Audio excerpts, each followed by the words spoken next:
This episode of That's What G Said podcast is brought to you by full-service realtor Cindy Carava. Visit cindycarava.com for all of your real estate needs. On this episode, we're going to jump right into the Week 4 NFL slate. We'll go through each of the matchups, and then we'll pick out which ones are our best bets. We're trying to improve on that very good start to the season, 14-6 in the NFL against the spread. And an interview with Andrew Champagne. We're going to talk some horse racing from Belmont Park over the weekend. The fields are not great. We're not going to sugarcoat it, folks, but these are Breeders' Cup prep races, so it'll be important to keep an eye on these horses as they move forward and hopefully get these last prep races under their belt heading to the Breeders' Cup in just a month. Close things out with some thoughts on the races at Santa Anita and the races at Churchill Downs. So sit back, enjoy, and make sure to subscribe all over the place so you get every episode of That's What G Said podcast.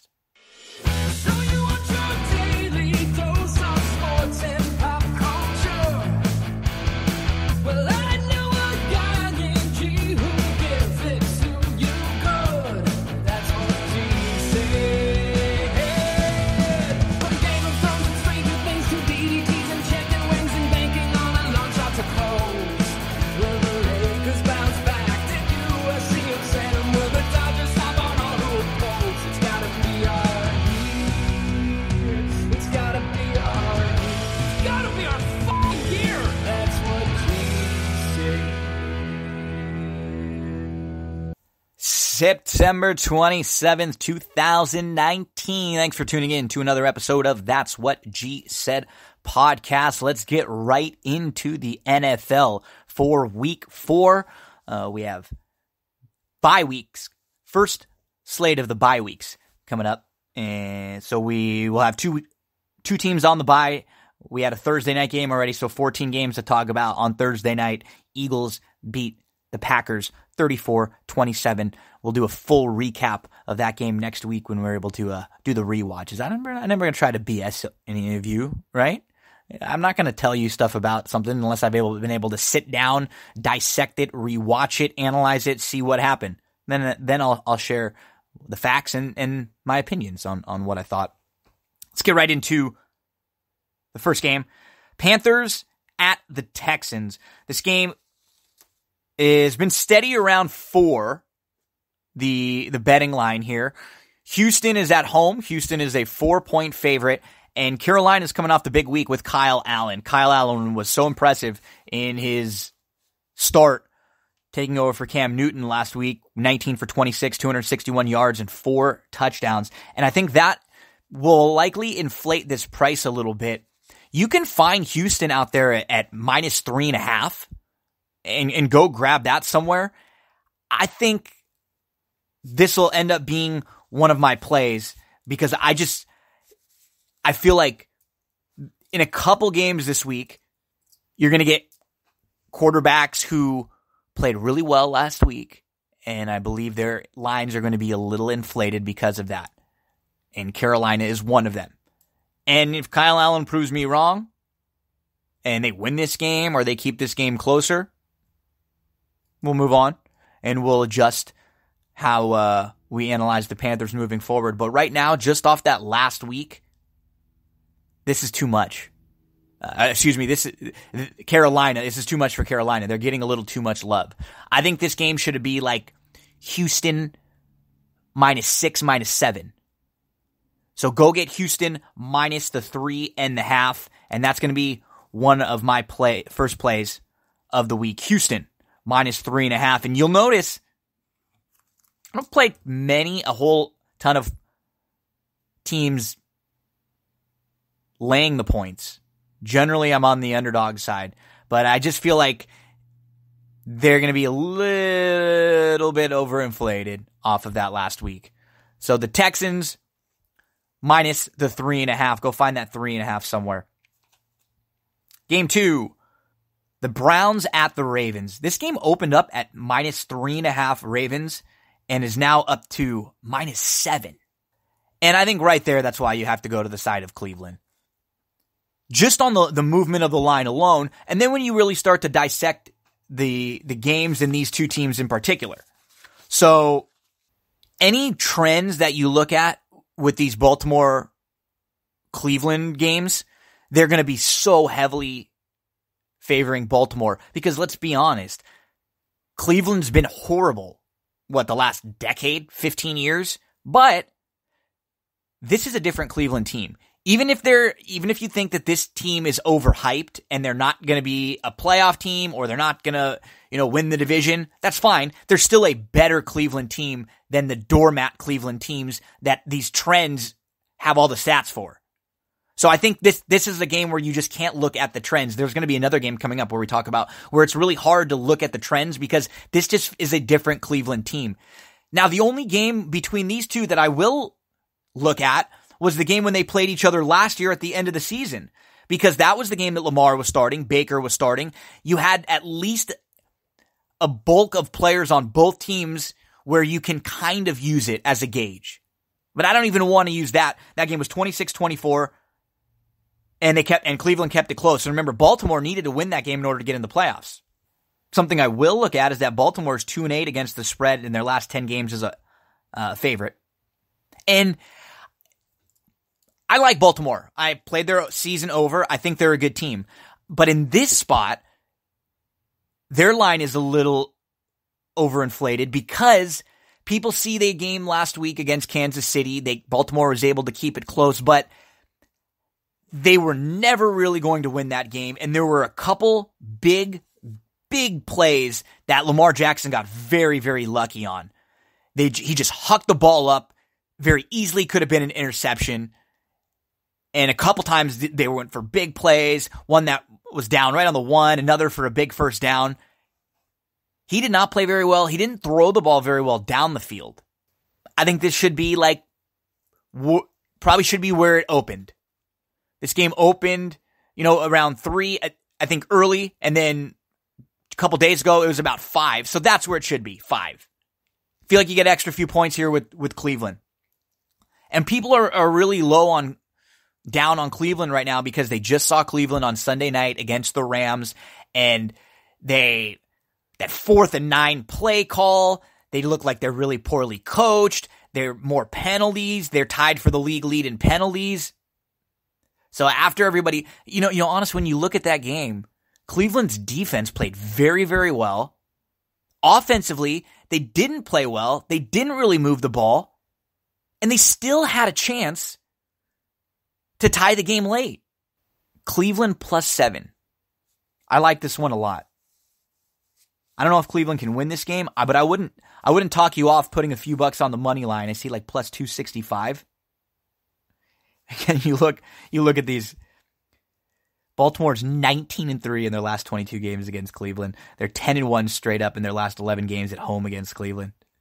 But we're going with Cleveland. You're getting a couple extra points. I've got a feeling that Cleveland's going to come out and look a lot better this week. Offensively, I feel like they'll make some changes.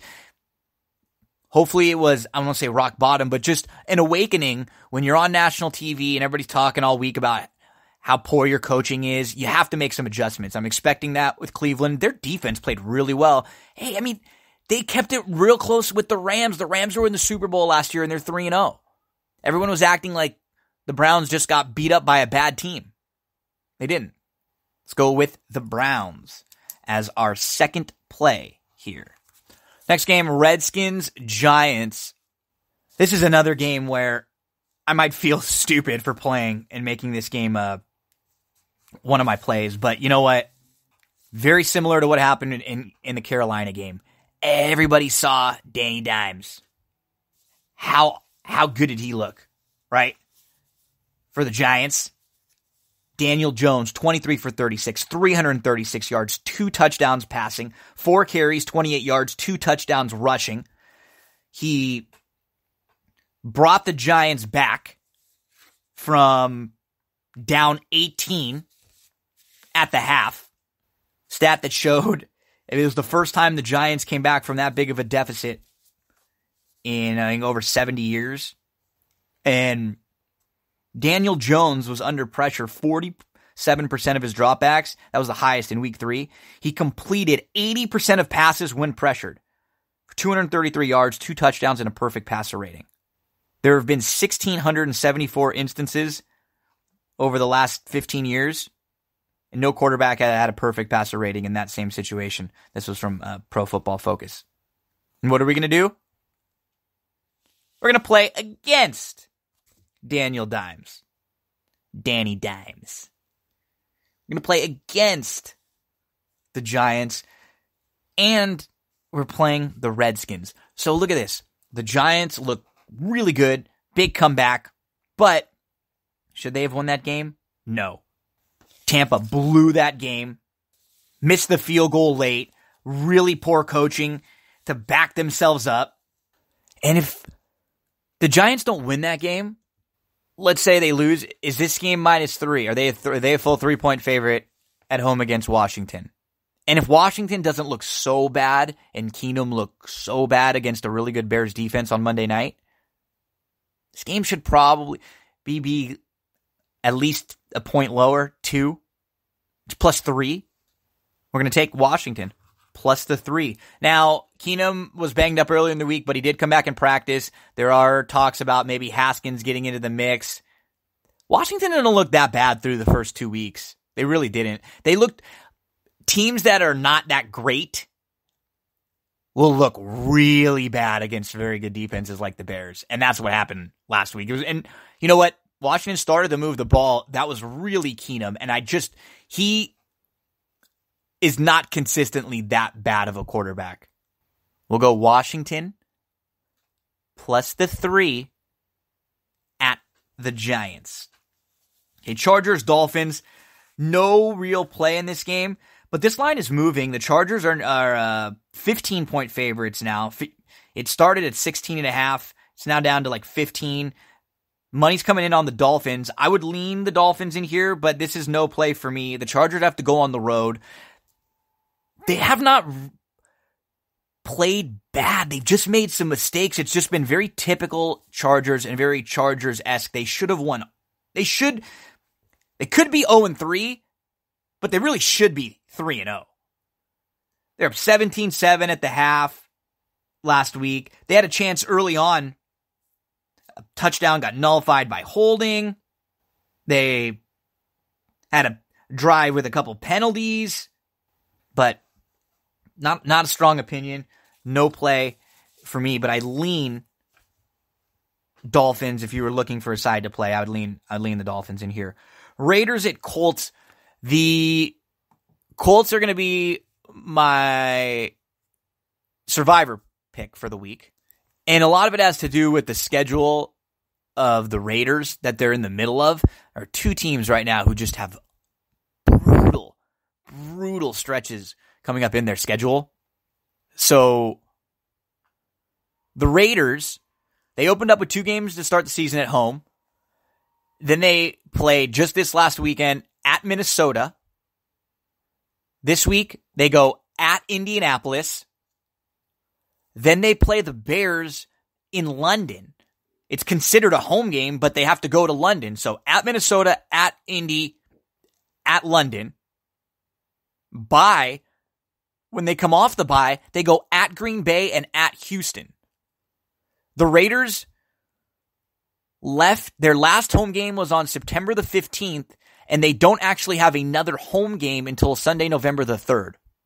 So that's a stretch of 5 actual games that they're not playing at home, which is brutal. They're a young team. They got beat up a little bit last week by Minnesota, and now they got to go play an Indy team that's been playing really well. I would lean Indy at anything under 7.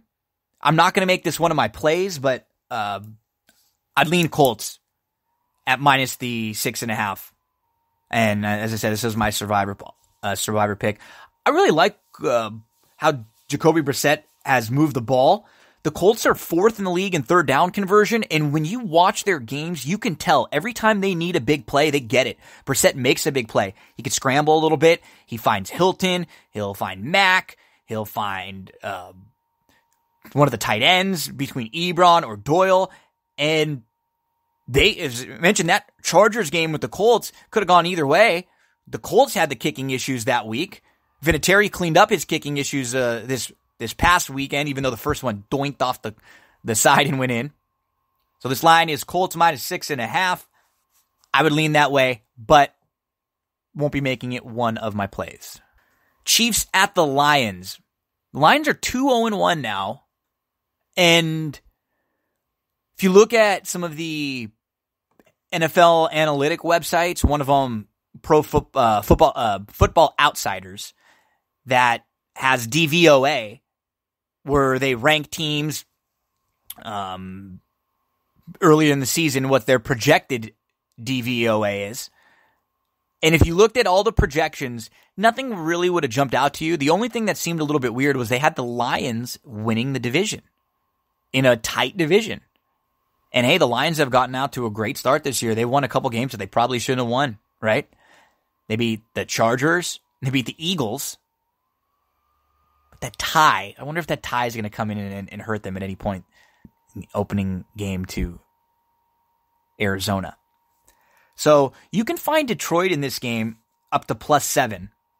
And I would lean plus the 7 at home. I won't make this one of my plays. I can't play any against the Chiefs right now. They're scary. They're so scary.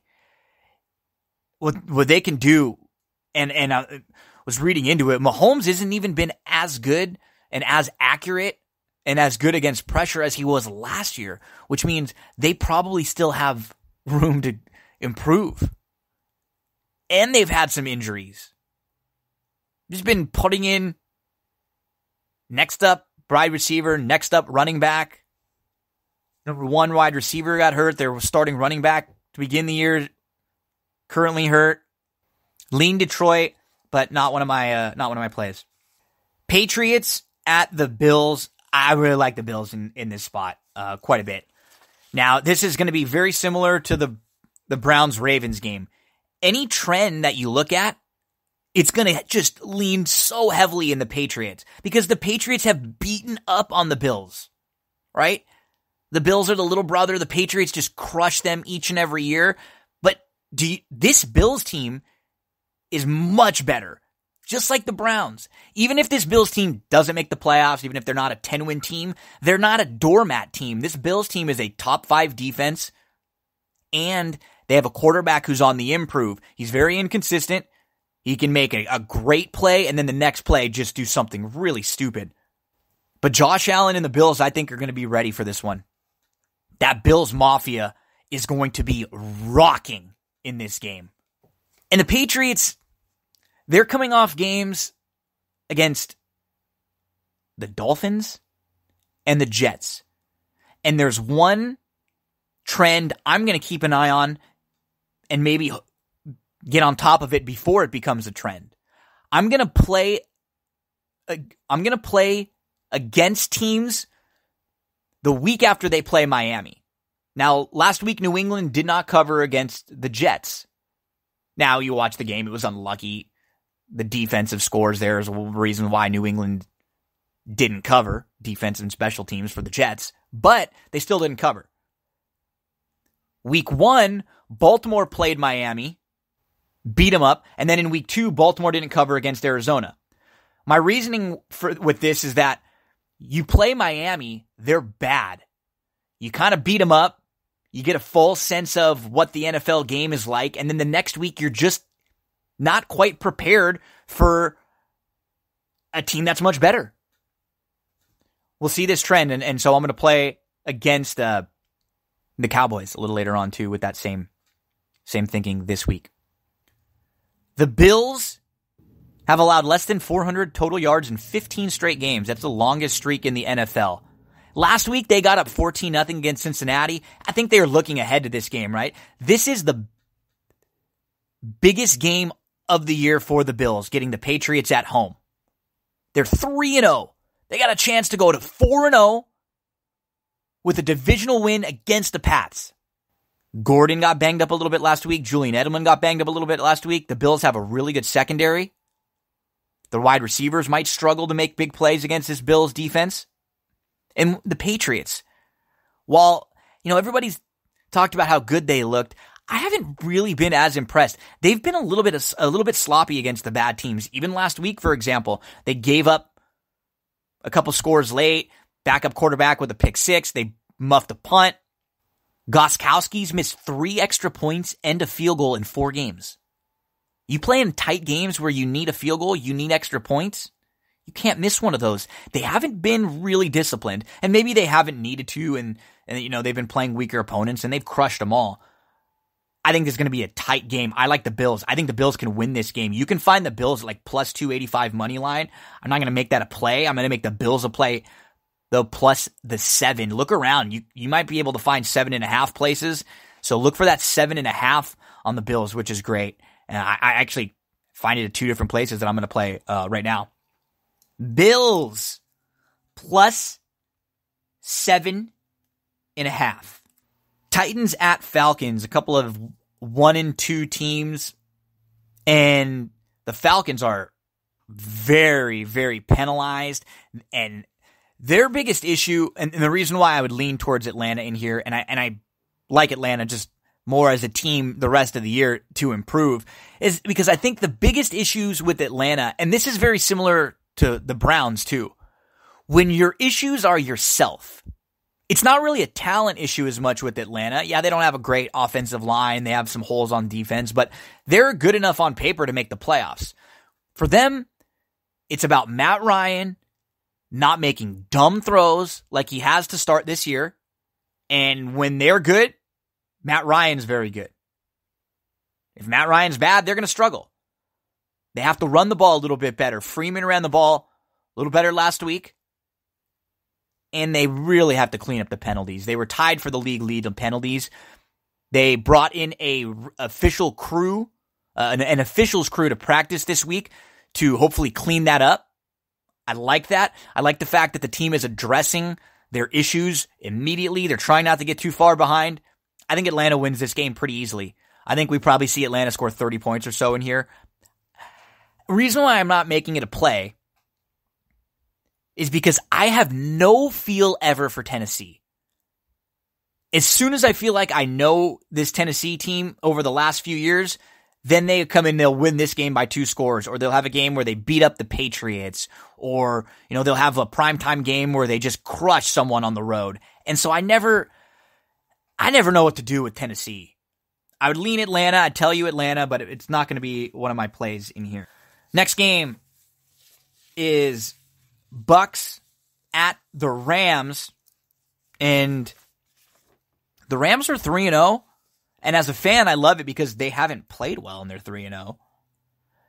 They are heavily favored in this game, and a lot of people saw the Rams beat the Browns on Sunday Night Football. A lot of people saw the Bucks lose to the Giants in that comeback last week.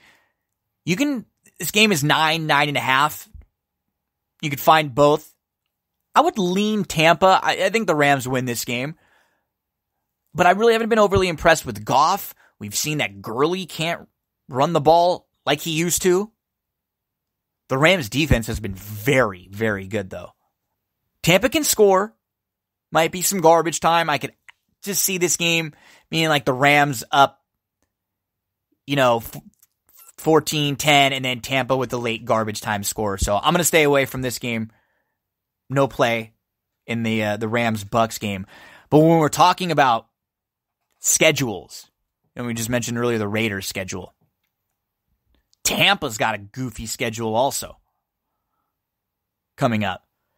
And reportedly, I was listening to another podcast, the Pick Six podcast, Pete Prisco had said this, that the league had mentioned that they screwed up. When they were looking at the schedule, they had kind of just forgotten that the Carolina game is in London. So listen to this for Tampa. They play in Los Angeles this week against the Rams. Then they go and play at New Orleans. Then they go to London. It's a quote-unquote home game for Tampa, but they play Carolina in London.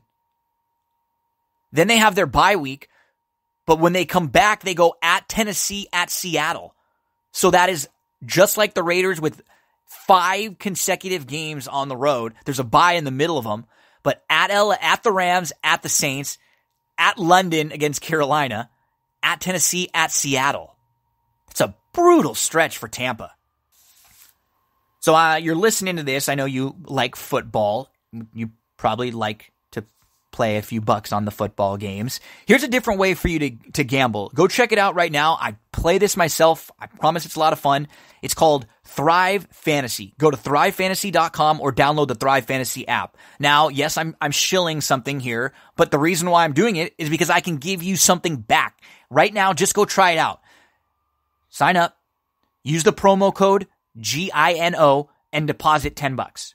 When you do that, you'll get a $10 bonus right back. You'll have $20 in your account, and then you can try it out and see if you like it. It's DFS for prop bets. So what you have to do is you have to select 10 of the 20 prop wagers, and if you go over or under on the prop or which side of the prop, it will have a point value tied to it. So will Tom Brady throw for over or under 250 yards? Over will get you a certain amount of points. Under will get you a certain amount of points. You pick your 10, you pick a couple in case of emergency, and then your lineup is set. And you can play in multiple contests, head-to-head. It's not just football, all different sports. It's a whole lot of fun. You can get involved for just a few bucks, or you can play for hundreds if you'd like. And it's very similar to DraftKings and FanDuel and all of the DFS sites that you look at. But this one, you build your lineup around prop bets, not a salary cap where you're picking individual players. So if you're someone who bets on props, you will succeed quite a bit at this. It's a lot of fun. It just gives you a little more action on Sundays or Thursdays or Monday nights whenever the games are, or if you playing baseball or basketball season coming up. So give it a look. Make sure to use that promo code though if you want to get the bonus. Promo code GINO. It'll get you $10 bonus on any deposit over $10. Seahawks at the Cardinals. Seattle has not looked good. This game scares me quite a bit. It's a total stay away game for me. Seattle's 2-1, and they could have lost to the Bengals week 1, could have lost to Pitt week 2. I didn't like the way Arizona played late last week. I just don't think they're a very well coached football team. But I will say Kyler Murray looks better already than I ever thought he was going to be. He's been very competitive. You can get the Cardinals at home plus 5.5. That's the way I would lean, but it won't be one of my plays. But if you're looking to play this game or throw it in some way, I would lean to the Cardinals at home. Vikings at the Bears. This is a big game early in the season for two teams that we know have excellent defenses, but they have horrendous offenses so far. Now, maybe Chicago got right last week. Trubisky looked much better. Cousins, he's not looked good. But the Vikings and Dalvin Cook are running the ball really, really well. Madison running the ball well. Dalvin Cook looks like the best running back in football right now. This one's actually down to 2 now. Bears minus the 2. Minnesota plus the 2. Yeah, stay away from me. I would lean just home team in here. But both teams' defenses could make the opposing quarterback look really, really bad in here. So this is a no play for me. No real strong opinion in this one. Jags at the Broncos. The Broncos are 0-3 for the first time since 1999. And the Broncos are the only team in the last 50 years not to have a sack or a takeaway through 3 games. That is unbelievable. You know, I love Minshew Mania. I'm a Gardner guy. This just feels like it's right on. I would lean Jags. I like Jacksonville at 3.5. If you can find that 3.5 somewhere, I would lean that way. If you're only getting it at 3, it's just a no play for me. Denver's got to come out and win this game. And you know what? Denver moved the ball really, really well last week. They just shot themselves in the foot. I mean, they had unbelievably long drives. They had more first downs than Green Bay. They were better on third down, 8 of 15 than Green Bay. They had 73 total plays to Green Bay's 52. They had 35 minutes and 34 seconds in time of possession to Green Bay's 24-26, and Denver only had 3 penalties. The problem is they had a couple turnovers that were big turnovers, just like the turnovers against Denver. Flacco in the red zone, Flacco making key decisions. He just cannot turn the ball over. Lean Jags, if you get the 3.5, no play though. This will be an interesting game for me because it could be the Jags could get right back to 2-2 with this win. Cowboys at the Saints. Now, I think you really got to shop around and look as best you can to try to get the 3 somewhere. It's New Orleans. It's Dallas minus 2.5, but there are minus 3s out there, and I'm on the side of the Saints in here, so I'll take the Saints plus 3 at home. Now, the reason why I'm not going to play against the Saints with a new quarterback who won last week, like I will play against Carolina and I will play against the Giants, is because Teddy really didn't play that well last week. This was more of a defense stepping up for the Saints. I think they're going to run the ball. I think it's going to be heavy Kamara like we saw. They're going to look for Thomas at big moments, and I think it's going to be a different offense where Teddy just hopefully doesn't have to make a whole lot of mistakes.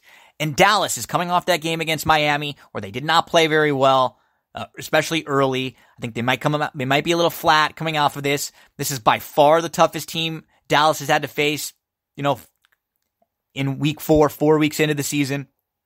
Dallas can absolutely win this game. It's not I don't think Dallas is good. It's just I think this is a game that should probably be a pick'em. I don't think Dallas should be a full 3-point favorite against New Orleans on the road.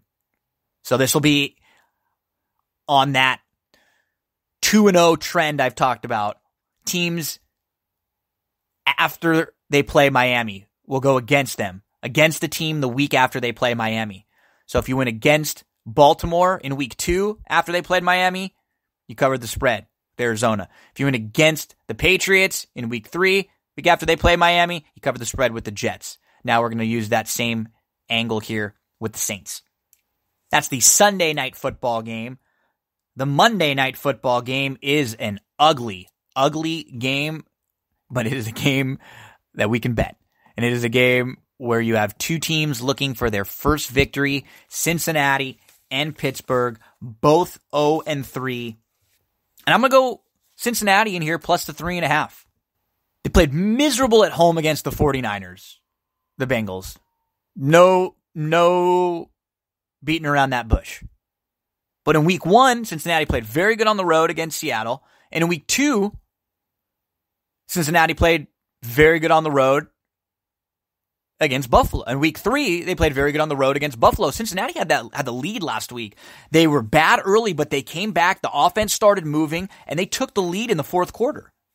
I'm just looking at this game thinking Pittsburgh defense hasn't been great. And will Pittsburgh be able to score with Cincinnati? Last week, Pittsburgh faced a team and they forced 5 turnovers. Since 2016, teams that have forced 5 turnovers are 28-1-1. You know who the team that lost is? The Pittsburgh Steelers. They're the first team now in 4 seasons to lose a game when they forced 5 turnovers. That Pittsburgh game was a tough game to watch. It was awful. Every time San Francisco was moving the ball, it was a fumble. And you know what? It was not Jimmy G's fault at all. Initially, I was a little hard on Jimmy G, and I watched every snap, and that none of those turnovers were Jimmy G's fault. Interception off the receiver's hand. Interception bobble by a receiver.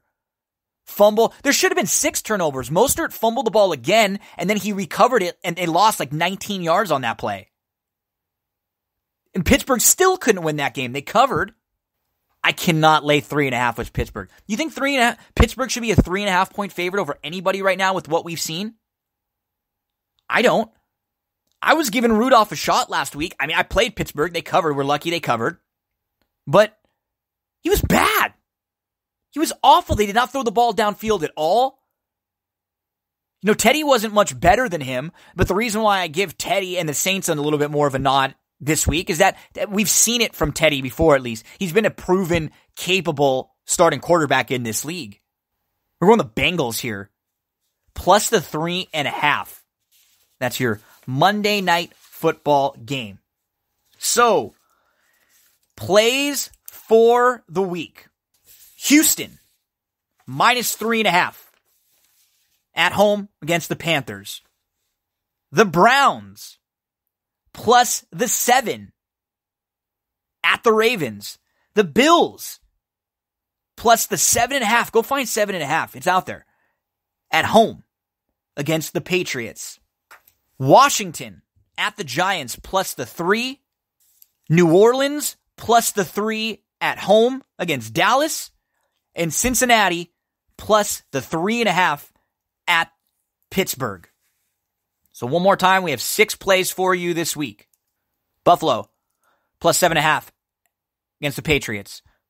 Cleveland, plus 7 at the Ravens. New Orleans, plus 3 versus Dallas. Houston, minus 3.5 against the Panthers. Washington, plus 3 at the Giants. And Cincy, plus 3.5 at Pitt. There are 6 plays for you this week. Currently 14-6 against the spread in the NFL. Hopefully you all have been playing along. And hey, always every week, anytime I have posts, send me in your plays. I'll share them with everyone. Let us know who you like, why you like them. I always want to know who, but I want to know why. Whether it's any game you're betting, if you're playing races, anytime you have a pick on something, I want a little bit of analysis too. Give me a little bit of your reasoning. Okay, let's get into an interview. Very happy, very lucky to have my good friend Andrew Champagne join us to talk some Belmont Park Saturday. Belmont Park has a couple graded stakes races. It is an ugly card, but we're going to, I don't want to say ugly. There are some good horses running, but it's just unbelievably small fields for big races. We've seen this now. I've been dealing with that in Southern California, watching Santa Anita for a while, but this week it's about Belmont and their unfortunate small fields. So let's talk with Andrew, and we'll hit Belmont with him. After the interview with Andrew, we'll finish up with some Santa Anita and some Churchill. So hope you enjoy interview with Andrew Champagne. Very happy to have one of my good friends joining us to talk a little horse racing today. You can find him online on Twitter at Andrew Champagne, his website, andrewchampagne.com. That's the command center. That's the good place. Anything that's happening on that, anything that's not going on in Andrew's mind, you're going to get there on andrewchampagne.com. And as I bring him in, I think it was another good year for you with the pink sheet out at Saratoga, huh, Andrew? Yeah, it was a lot of fun. I actually beat Liam Durbin by 1 winner to claim the title in the pink sheet once again. It came down to the hopeful, actually. He had a chance to tie me, and his horse, I believe, ran second in that race behind a horse that neither of us had. We both had Green Light Go, who scratched, and we scratched into different horses. So there was a little bit of tension there, but as it turned out, I wound up prevailing by 1 winner, and that's always a lot of fun. I really enjoy doing that. Really grateful that the Saratogian and the pink sheet have me back every summer, and God willing, I'll be back there again next year. Now, before we get into the Belmont card this weekend, we're going to talk about some of the big races at Belmont on Saturday, the 28th. What's going on with you? What's new? What have you been working on? What are you up to?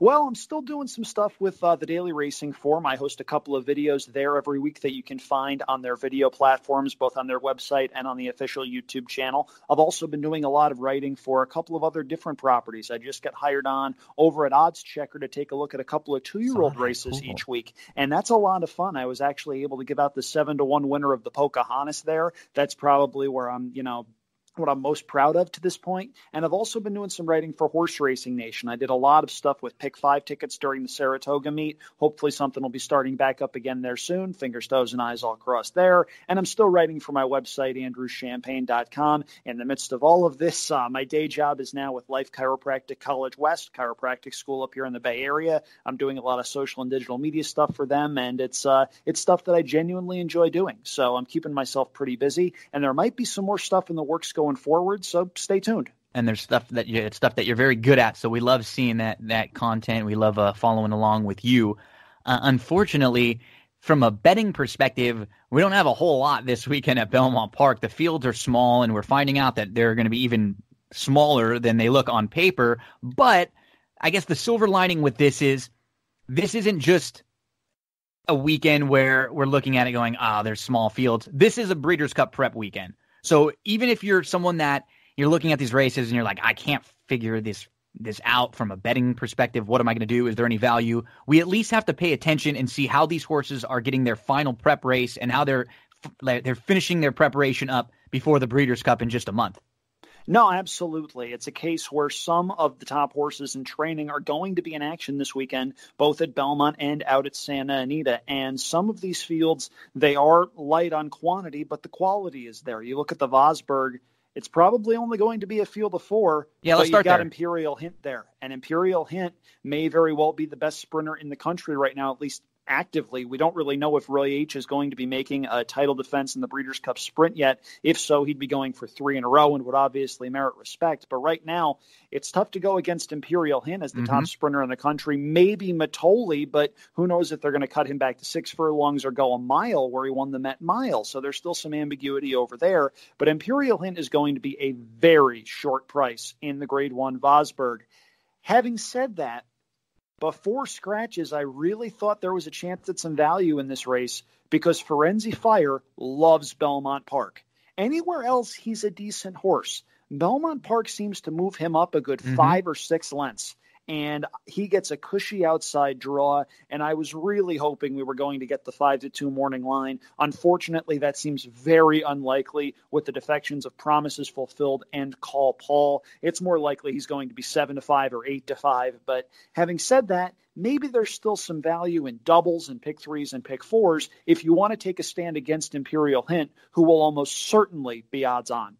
Yeah, that's the key, is that now with no Promises Fulfilled, with no Call Paul, he just looks like he might just end up on the lead in here, just kind of by default. I don't think anybody's really just as quick as him. Maybe they end up like sending Brown Buckeye and he just sits right behind that one. But yeah, I agree with you. If you're looking for the other horse, it's Firenze Fire. He's been a fantasy jockey club stable horse of mine in the last couple of years. So I'm always rooting for Firenze Fire to pick up some points there, but I just don't see, I would have given him or even Promises Fulfilled. Like you could have seen ways where they won the race, and you could still see races where Firenze Fire wins, as you mentioned, but with Promises Fulfilled in there, it just felt like it was going to be, the complexion of the race would have been a little bit different. Imperial Hint might have had to work a little bit harder at least to maybe keep up with some speed. And now it looks like he might just get a pretty easy trip in here. We move from one very heavy favorite. Let's go to race number 8 at Belmont Park, which is the Belle Dame, to another very, very heavy favorite. And I think I heard Mott, the trainer of Elate, say something like, hey, you know what? We don't need to face Midnight Bisou again right now before the Breeders' Cup. And maybe they don't even face Midnight Bisou in the Breeders' Cup. Maybe Elate goes to the Classic. But she has been just incredible this year. She really has. Last year she had some issues with, maybe she didn't really want to go this far. She was more of like a mile and 16th. And that's not been the case this year at all. She's just really matured, and she's become an excellent animal. She's one of the best in training, as you mentioned, that we'll see this weekend. If Midnight Bisou wins out, there's a case to be made that she's the horse of the year. And she goes in the Belle Dame against a field that will be shortened by at least one scratch. It looks like Vexatious is going to await the Spinster at Keeneland. And if that happens, we're down to a field of 5. I don't see any beating Midnight Bisou in this spot. I do still think she is better at 1 turn than at 2 turns. Yeah. And this Belmont Park configuration, mile and an eighth, is 1 turn. And I think Midnight Bisou is going to be almost impossible to beat. Wildcat has some back races that are okay, but Midnight Bisou beat her by 10 lengths in the personal ensign. And Wildcat, I think, maybe tailing off a little bit as a 5-year-old. Midnight Bisou to me is a single in any multi-race exotics wagers, and I don't think there's any use in overthinking that. I think you single the heavy favorite and move on. Yeah, from the way that we've discussed these 2 races, I think we both feel like even with the scratches in the Vosburg, I'd still take a shot with Firenze Fire there more than I'd take a shot with anybody against Midnight Bisou. I think if one of those 2 were to get upset, I would still think it would be in the Vosburg versus Bisou. She just looks so good right now. I completely agree. There are scenarios in which Firenze Fire could run something akin to his career best race and win.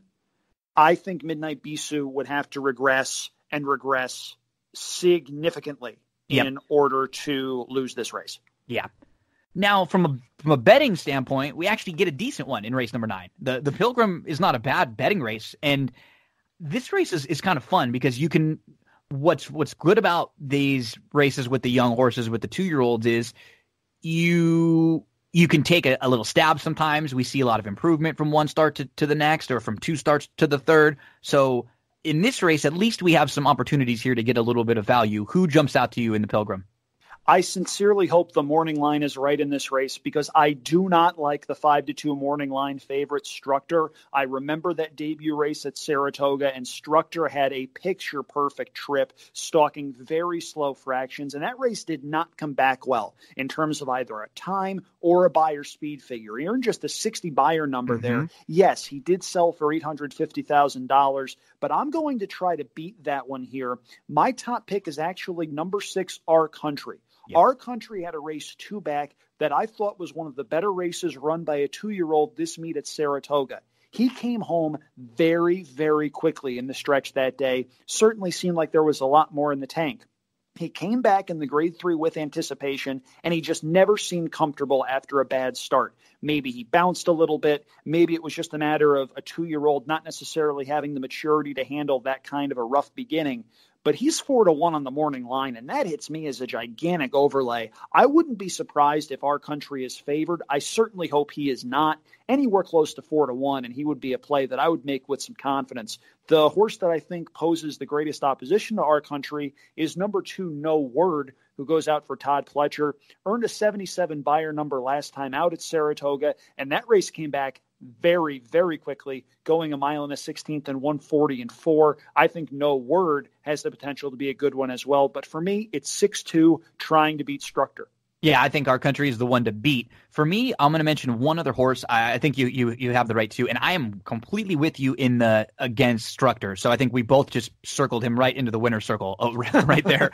But I actually think Famished is a little bit interesting, trying the grass for the first time, mainly just because I don't know if anyone in this field really impressed me that much from this is going to be a great turf horse. And I think Famished might be maybe just the most talented horse in this field. I actually thought his debut was pretty good when he started moving late. And then last time out, he kind of grinded around, and he's worked on the grass a couple times since. So I think Famished, if you're, playing the late exotics and you're doing what Andrew and I are doing, because if you are playing the late exotics, you probably can't play Structor in this race because you're probably going to be keyed into Midnight Bisou in the other race prior. And then if you're playing the Jockey Club, there are 4 horses where you could go to, but I don't think any of them are going to really offer you even a ton of value. So one of these races, you got to have to take a chance. You can't just be going chalk, chalk, chalk, chalk all the way through. And this one looks like the right race to do that. So, Famished for me. And I think you're right on with Our Country being the horse to beat.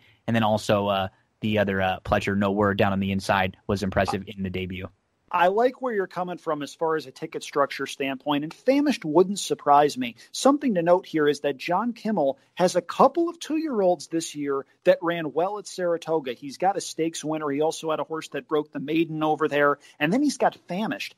Famished, the turf pedigree doesn't jump off the page. That's not massive. A 277 Turf Tomlinson number, but he is bred for the distance. If nothing else, the distance won't beat him, and Joel Rosario rides back when you had to figure he had some options elsewhere. He rode Maxwell Esquire to a win last time out here at Belmont Park, so he had at least one other horse he could have gone to. I see where you're going with that. I don't hate that play. Personally, the lack of turf breeding there is a little bit of a turnoff for me, but you're certainly going to get a price, and I'm not going to try to talk you off of that horse, especially given the mindset in trying to beat a favorite that we both think is pretty vulnerable. Let's move on to the Jockey Club Gold Cup. Unfortunately, you look at this race, and it only drew 5. I think some of it has to do with the fact that there might have been a couple horses from the Pennsylvania Derby. Who knows? Maximum Security ended up getting scratched and hurt, and he didn't run in that race. But maybe a couple horses run from there, run here. And then even at Churchill this weekend, there are a couple graded stakes races where you could have maybe gotten 2 or 3 extra horses in this spot. Instead, we have a field of 5 that on paper is really a field of 4, Andrew. But I will say this. any of the four can win this race. I'm going to speak my piece on this for about 15 seconds. Go ahead. And we can get into more in-depth analysis. It's time to downgrade this race. The Jockey Club Gold Cup is not a Grade 1 event anymore. It hasn't been for a while. I understand that there's a lot of history with this race, but that didn't stop them from downgrading the Beldame this past year. No. And I feel like the Jockey Club Gold Cup deserves that sort of treatment Memorial? Because, of late, it hasn't produced the kind of horses that go on to win the Breeders' Cup Classic. The last time it did was Fort Larned back in 2012. Since then, it's produced just one horse that has finished in the top two in any Breeders' Cup Classic since then, and it's probably not who you think. It was FNX back in 2015. So I really think that the Graded Stakes Committee needs to take a long, hard look at this race. At one point, it was the preeminent race for older horses in America. It's not anymore. This race was hurt as much as any by the advent of the Breeders' Cup. It's still a fun race to watch. You see horses go 1.25 miles at Belmont with the funky setup in the turn. It's a cool race, and there's a really cool horse in here that I think is going to be tough to beat. That's number 4, Preservationist. Nice. And I think if he repeats his win in the Suburban or his win in the Woodward, any of the other horses are running for second money. Preservationist has developed into a top-tier older horse. After being an okay allowance type most of his career, he probably had his issues at some point. Jimmy Jerkins has been incredibly patient with this one, and if Preservationist is fully cranked, I think it's his race to lose. I respect Tacitus, I respect Code of Honor, I respect Vino Rosso, but Preservationist to me seems like the horse to beat, and I don't think he's going to be favored. I think he might actually drift up a little bit from that 9 to 5 morning line, and if he does, there is some value there. You're not going to get rich, but seeing a horse that I think should be 6 to 5 or 7 to 5 at 2 to 1 or 5 to 2, that's an overlay. Yeah, and if this is a race where people might just buy it or go too deep, with some of the contenders, and you're able to just say, you know what, let's just go Preservationist here. That's where you get a little bit of separation also, some of the multi-race exotics. I'm completely in agreement with you, Andrew. And why I like Preservationist is I think just like with his running style that he started to show in his last few starts as he's gone a little bit longer, he's going to sit close. There's really not a lot of speed in here. He could be right on the front end, and then he could be very, very tough to pass. So I haven't been overly impressed, and I know you're kind of feeling the same way in general with the 3-year-olds as a group. So for me, at Tacitus and Code of Honor, while I respect the both of them, and I think both of them could win this race, and I think Code of Honor of the two of them was very good last time out. Tacitus seems to have his issues every time. Of the 4, and then Vino Rosso, Vino Rosso had that win in the Gold Cup, and I think you and I were texting and kind of laughing and joking, like, is this the best horse, and this is the best older horse right now going on, Vino Rosso? But I haven't really ever been a big Vino Rosso fan. And he's one that can jump up with a good performance, but he's just a little bit too inconsistent for me. I start eliminating, and I'm right back to Preservationist. I just think he's in the best form right now. I think you could put a line through that Whitney race, as you can see in the comment lines too. He showed some speed, but he just didn't really look comfortable. He was a little washy, and the race just didn't show his best effort. And prior to that, he just doesn't run bad races, period. He just shows up each and every time. He's a good horse. I agree with you there. And going to the 3-year-olds that you had mentioned, Tacitus is a horse that just seems to find trouble. And there are horses like that come around every couple of years that pick up a lot of money, that are probably a dream for someone to own, as far as, okay, we know this horse is going to fire. We know this horse is going to pick up a check. We know he's going to pay the bills. That's great. Those horses are often underlays at the windows. And for me, from my standpoint, horses that find trouble and draw the rail are toss-outs, because there is so much that can go wrong, especially given the funky setup at Belmont where they're breaking on the turn. If Tacitus misses the break and other horses come in, it's a they're off you lose situation. So for me, Tacitus will likely take some wise guy money, because there are going to be players out there who say, I don't like Code of Honor, I don't like Preservationist, let me see if I can find some value. Oh, look, Tacitus, if this horse finally gets a clean trip, this horse may very well run well. And I think he's going to drift down a little bit from that 5 to 2 morning line. Code of Honor, meanwhile, yes, he won the Travers. Yes, he won the Dwyer before that. Who did he beat? I understand that the Travers is the Midsummer Derby. I understand that it's one of the flagship races for 3-year-olds right now. This 3-year-old crop is slow. Let's stop pulling punches. Let's call it what it is. They're slow. I was not as impressed with that as others were. It was good. It wasn't great. Sure. And he's still got some room to go if he's going to catch Preservationist's best race. Code of Honor may very well be favored, and he's been somebody that a lot of people have been rallying behind, saying, oh, maybe this is the horse that's going to come up, go on a run late in the year, and potentially make a run at some Eclipse Awards. He's won one Grade 1 race. He's got some room left to go. And for me, he's likely going to be an underlay. If he wins, I'll tip my cap. Shug McGahee is one of the good guys in racing. He's been around forever. He's obviously trained his share of champions and knows what he's doing. But for me, the money here is in Preservationist. Yep. There will be other 2-to-1 shots like for the Tacitus that I will like a little bit more, and Code of Honor at 8-5 in a small field. I'm a little concerned with his running style also in a small field like this. Like maybe he just gets caught a little bit too far behind. There might not be very much pace signed on in here, and when we're finding some knocks on everyone, it leads to a 6-year-old horse who's in really nice form right now, who likes Belmont and who probably has a tactical advantage. So and we're going to end up with Jerkins and Centennial Farms and Preservationist. I think we're in an okay spot. And so for me, like if I'm not going to play a lot. I think at Belmont just betting this weekend, it's probably going to be more of a watch type weekend unless I find an overlay, or maybe I'll play something small late where we'll do what we said, where maybe we can use a couple in the Pilgrim, maybe we single Preservationist, we single Midnight Bisou, and maybe that's the way we approach the late exotics. Well, if you're looking for value at Belmont, there actually is a horse on the undercard that I really like. Sure, if you want to go let's hear it. On that let's hear it. Yeah, give it to us. So, race number 6, which is scheduled to go off at about 3:40 p.m. Eastern time, so 12:40 for those of you on the West Coast like we are. It's a maiden special weight event for 2-year-olds. I looked at this race, and there's a lot of different directions you can go. There's a field of 10, a lot of first-time starters in this race. In fact, only one of these horses has ever run before, so there's a lot of different directions you can go. I really like number 8, Modernist, who is trained by Belmont. Modernist's pedigree on paper looks okay. He's by Uncle Mo and out of a Bernardini mare. However, if you dig a little bit on the bottom side, you see a lot of things to like. Modernist's second dam is a horse by the name of Sweet Life, who was a runner in her own right, but her legacy is as a brood mare. She's thrown the likes of Life is Sweet and Sweet Catamine, both Grade 1 winners. She's also thrown a stakes winner by the name of Calamanco, and she's also thrown a horse named Symbolic Gesture, who is Modernist's dam. Modernist has a number of strong works in the mornings for Belmont, who doesn't necessarily send horses out to work quickly. The one that jumps off the page to me is a 5-furlong gate drill over the training track at Belmont, where he went 1 minute and 2, fastest of 26 works at that distance that day. Modernist is 10-1 in the morning line. That's a really big price on a horse that I think might be ready to fire. And if that horse wins, regardless of anything else, it could be a really good day for me. That is Modernist, the number 8 in race number 6 at Belmont Park from Andrew Champagne. Andrew, I'm going to let you go in just a second. I asked you earlier, have you been paying attention to the football? Do you have a game that you want to play this weekend? Anything that you like?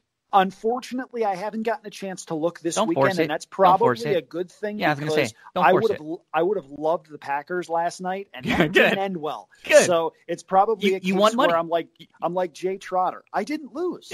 I should have lost, but I didn't lose. That's found money, man. That's the same thing. So let everyone know out there, where can we find you again, and what do you got coming up working wise? Sure. I have my own website, andrewchampagne.com, as well as Twitter account at andrewchampagne. If you're into more little bite-sized chunks of me as you're scrolling into your feed, I also do a lot of writing for not just the Pink Sheet during Saratoga season, obviously, but for both Odds Checker and Horse Racing Nation. So you can check that stuff out. And I'll also likely have something else coming up in the next couple of weeks, hoping that I can get something together that I think a lot of people are going to like. That's called foreshadowing, kids. And Gino, trust me, I'll make sure you're one of the first to know. A little bit of a tease, and we're looking forward to that. And I hope we'll try to put you down. Maybe we can link back up, and maybe I'm thinking I'm going to have 3 or 4 people and cover a couple races with each person. So maybe you and I can make a race or two come Breeders' Cup in 3 or 4 weeks. Whatever you need, man. Just let me know. A big thank you to Andrew Champagne for talking a little Belmont with us. As we mentioned, unfortunately, just not a great betting card, but there are a couple opportunities. So maybe you play a small punched late ticket, or maybe your approach is just going to sit back and watch and see how these horses perform, because you're going to play the Breeders' Cup in a few weeks. Andrew Champagne. Check out andrewchampagne.com. Also, check out cindycarava.com, one of the sponsors of That's What G Said podcast. If you know the name, it sounds familiar. Cindy is the wife of horse racing trainer Jack Carava, who's been a mainstay here in Southern California for the last 30 years. Cindy is a full-service realtor. She's all the San Gabriel Valley and in North San Diego County, and she can help you with anything you need in real estate. Buying, leasing, selling. She can help you find vendors if you need. If you are looking to improve your home at all, if you need help with a home loan and pre-approval, she can also connect you with people that can help you with that. If you maybe just want to find out how much your home is worth, send her an email, cindyc.realtor@gmail.com. Help support one of the people who supports That's What G Said the most. Churchill Downs. I just saw that there is a $74,000 carryover in the pick 5 at Churchill Downs that begins with race number 7, which is the ACAC. And so if you weren't thinking about Churchill Downs, or maybe you weren't even looking at the races, maybe now you will, because it's always nice when there's a pick 5 carryover in that late pick 5 starting race number 7 on Saturday. So the ACAC, I do think Thirst for Life is the one to beat. I'm a fan of Thirst for Life. He made me some money earlier this year. He likes this trip, and he likes Churchill Downs. Like, this is where he's going to be at his best. He's obviously coming off a race where he stumbled and he lost the rider. So this isn't a race where I would single in on Thirst for Life, but I think he's in the mix.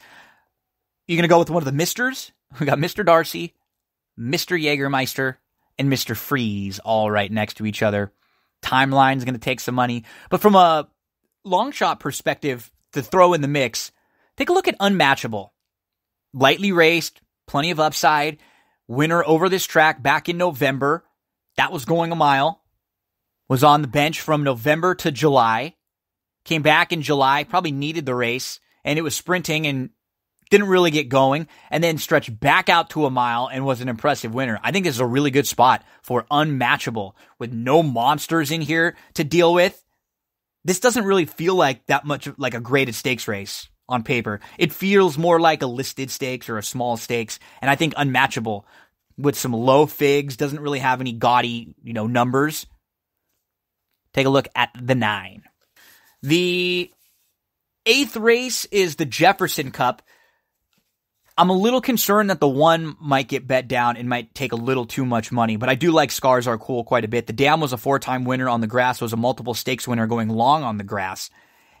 And I actually thought that he had a little bit of a shot as a long shot underneath in the Travers, and then he just got outrun and he was overmatched there. Easy to excuse that race. And now he tries the grass. Should be able to save all the ground from the inside. We know distance is no issue for a horse who crushed at 1 1/8 on the main. I think Scars Are Cool sits the trip in here, and I would absolutely key in on him in race number 8. The 6 Tracksmith will likely take a lot of money too. I think deservedly so off the decent effort at Colonial. But for us, it's going to be Scars Are Cool from the inside. Anything around 3-1 or over seems fair on Scars Are Cool. And the 9th race is the Lucas Classic. Grade 3, 1 1/8. I like Silver Dust in here. I played against Silver Dust a lot, but he's just super honest, and he's really, really versatile. He's going to give you just a good run for your money each and every time, and I think it's going to be a great spot for him just to fall right into it again. He won at Mountaineer, and he beat some of today's rivals. You see he's had Kukulkan and Pioneer Spirit. He's been right on the wire with them in the last couple.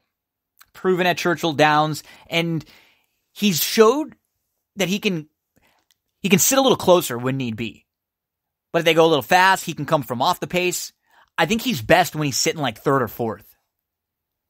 And I'm hoping from the outside, in a nice spot in the clear, that is Silver Dust, the number 9, who will make the play in the 9th race at Churchill Downs. So, a couple graded stakes races, some horses that will be looking to make a prep, possibly for Breeders' Cup at Churchill. And then over at Santa Anita, let's get your Santa Anita past performances out. And, you know, I don't really love the card at Santa Anita as far as finding anyone to maybe sink our teeth into from a betting perspective.